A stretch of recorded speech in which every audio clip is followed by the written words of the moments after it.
politics sahian mizo zia ina ken lo vai zia vai ti dan hi lalu tam lo ila speaker nimin khan question hour an zo khan del hilam kan han pan na zan khat kan zuk riaka chuan kan union home secretary te director intelligence bureau te le national security advisor pu ajit dovalate chung tenen chuan kanin koma home secretary le dib pe hi chuanin hausa minron tloa ti chuan tukina khan kan home minister buamit sanen kanin bia ta chuanin hemikan airport CISF vekhian airport hian en kolavangin mi zale somli le lai mai ka resol mai the zat kha rondan tu makha o zani chong nai mani zong he khale chu mi za tok mi za ling accommodation kan ya mi za hian an en kol to ka ai tam hi chu ron ti hri lo ulang atulta ni le in te kan sak bela kanin ti fel nuwa rong kal seng kan te chu chumin rem ti saka chuba ka kan airport kal zel dan tur khu double AI tenen hian ti tlan dan kong kan song thale do nem niang ti alo rota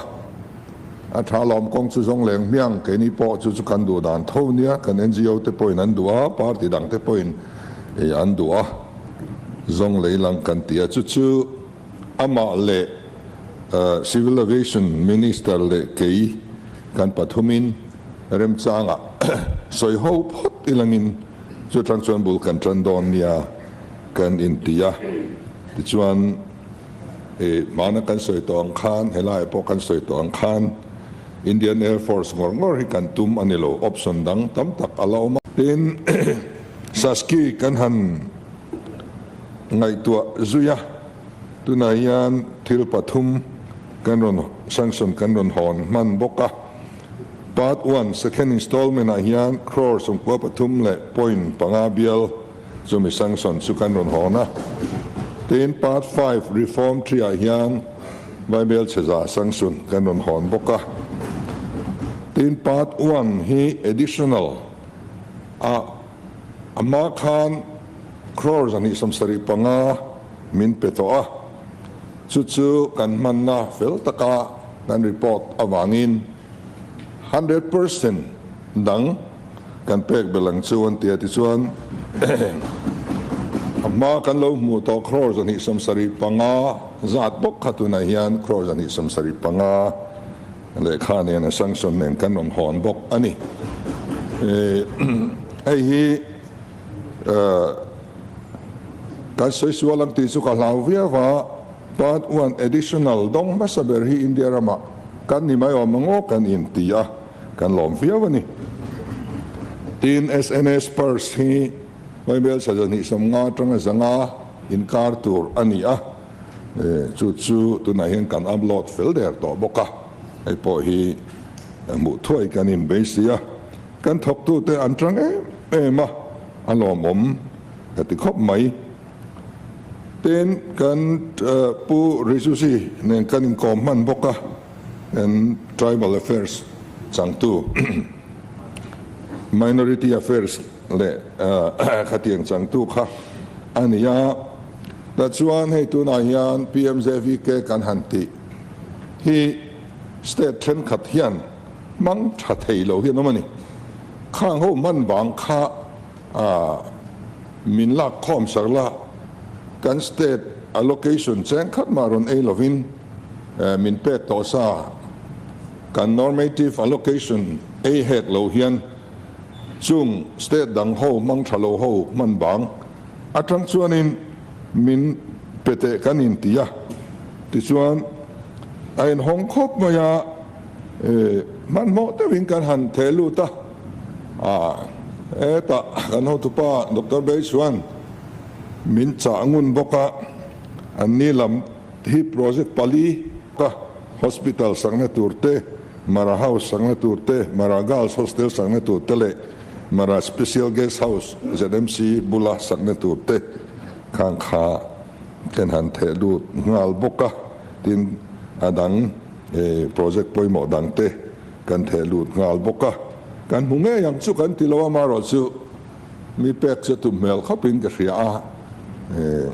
amaro chu state dang man bang an man lo kha engza chiang e om don ka la chiang lo de le ka financial year top don ani chho to helaya hian atam de chuan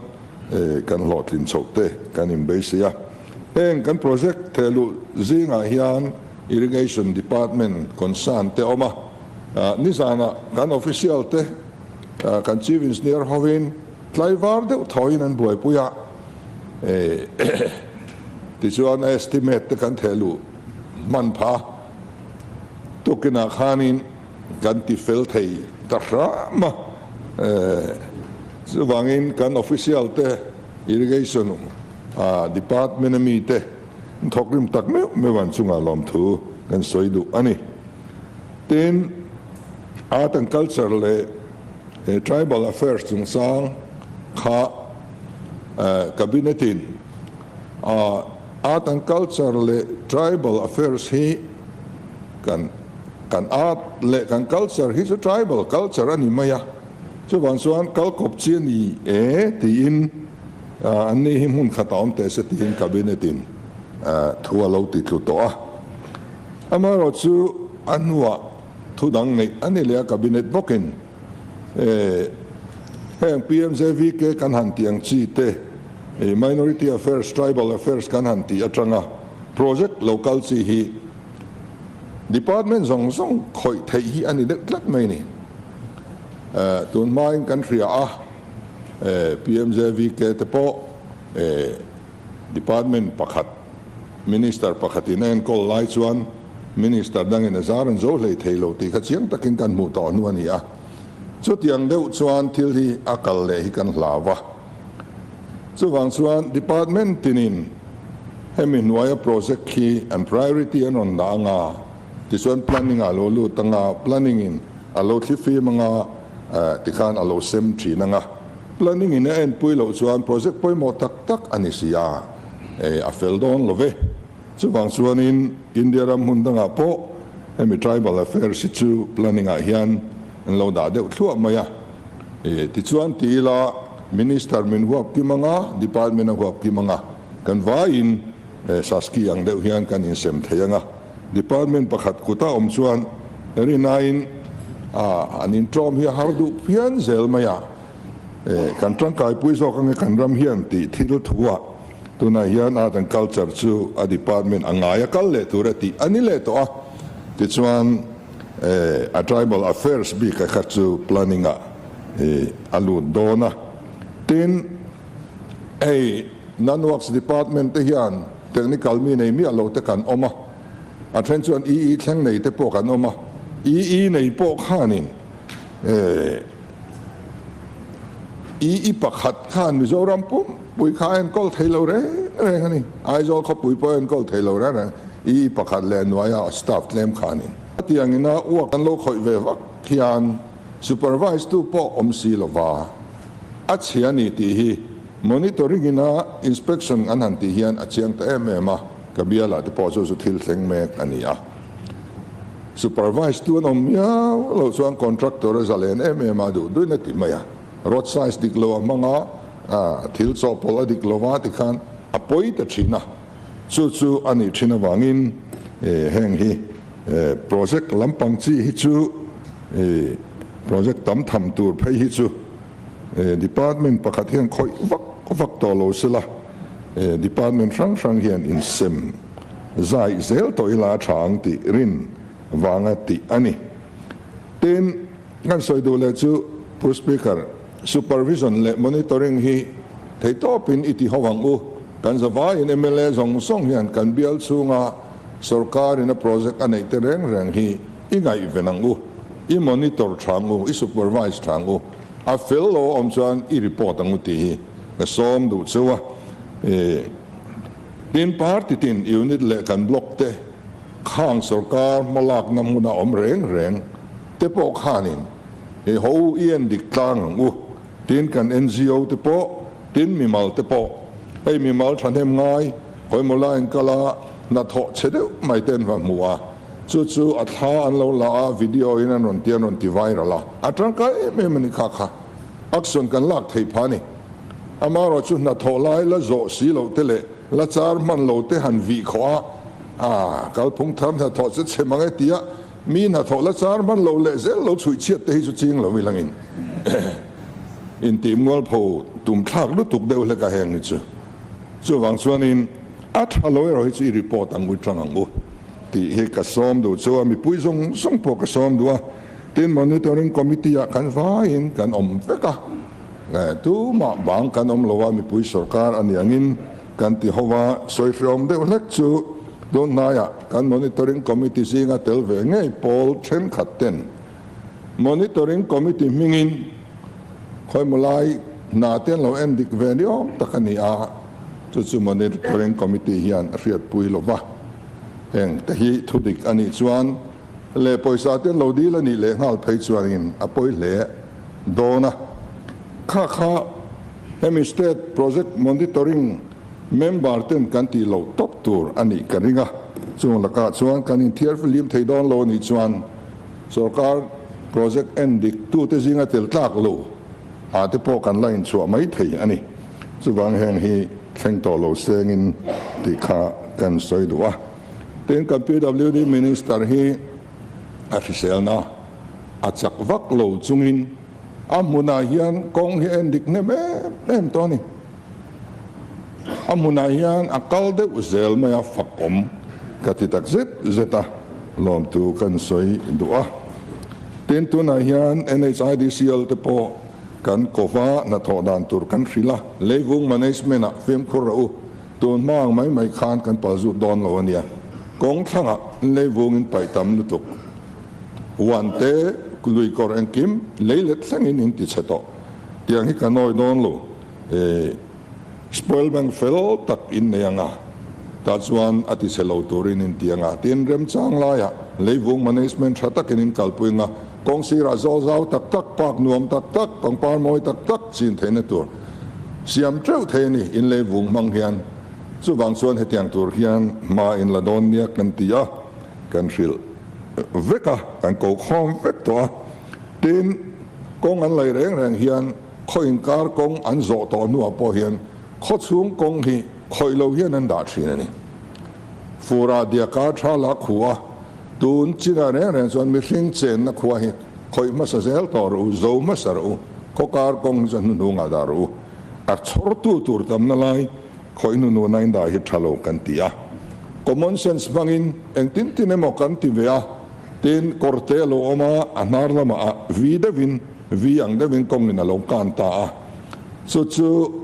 leivung akam ton tona kor kama anda kor alwan theina tu khan leivung na chu to nu te po JCB nan hai hong le a khwar ku me tui luan thang na kha heng te hi ti to su him pipe da mai ula him pipe chunga luang sela a chung hi khu vek ru korkam le lam le lama kong om ton viang deu om ton in kar hi heng hi badminton ko ta te po volleyball ko ta te po siam theya zo thade nuam te win asiam theini heng mai common sense manglo hian in tia tin kong kwal han kat thei nakina zong kat le langai tur ang chi le han no tur rem chang tak heti hanen mai hian aom thua mai heng te po hi ngai poi mor u kan tia theyang angin tu nai chon kan han ti chaka tin kan buana ber chu pu speaker forest clearance kan mu theilo hi ania tu na yan thei top kan chua kan ti fel ti to khung en tin nang kham rang tiang bor vel te phei ku chu contractor ne na pek dai to nia NHIDCL contractor forest clearance aom lo wang a khoi du tlat lo mai ni chu ti chung chuan kan kong a cheto sia kan state in kan sumin kan tile taring hot maya tam tak a cror tel kan seng ani chu forest clearance kan nei vele Contractor in a take over nga tu na kan black top zong khu akhai khokle vek don ni au yom khop mai amaro su nora te kan in vau to sia ti Ngaihnawm si lova sum kan seng khon don ni kan tia kan ti lo thei lova kan siam mo ani khang kha de ta kha kan soi du a ten nia parliamentary affairs sung chang kan opposition leader zom takina aron soi kha ni apoi khop maya ni min lama kaum lo nuwa liam tuar te kan lom kha apoi ka ti tak zet zeta mi zo zia ina ken lo vai zia vai ti dan hi lalu tam lo ila atha khop maya dik tak chuan hen kil hi alo thlen na chan chu pu vezir sang chung sang voi engam mo sa thei hausa hianin phor ani wang ani ke ning kan phor ani lova chu wang ani adik chia chuan zir sang hi tunga kan ti chuanin congress in du taka si man lo nei khani mna win du taka si man lo nei khani asiem tolo nu apo mna le congress ina intro ma sarkar an siam thleng khan kes anei nu veka chuta po chuan advisor to cm du taka anda me kani zpm lo lo ma thleng hian chu na chu thokani ama du taka khatianga ho tuan lo nei zpm ni tak ve le sualta em han chu thar thut te kha abulania dik che chuan kan boi na kha khang kha phor lo lang chuan hen hi thleng lo tur ania tun main lok awta te khang kes kha local to lok awta in cbi kuta ada cbi in kan sarkar masa phalna adila an pedu lova chuwang chuan scb kuta alut le ta hei kan hun lai thil thleng lo sarkar masa hun lai thil thleng ania a local zela keini huna an final ta ani chawa engma ti zpm sarkar hian kan nei lo assembly house tur hi kan veitlanga tuna hian sam rifle an lo chua down ta ka chuan a committee hi kan din dona heram ruwa keng tinge kan man don ti kha ta chuan party tin tenen kan in ron kho manga kan ngo te po kan tel don ni an chua san tur rama hian assembly building tour zom de moi tak khoi molai hianin kan da ve thengem ti kha tuna tangin ri ruwa lo nei langin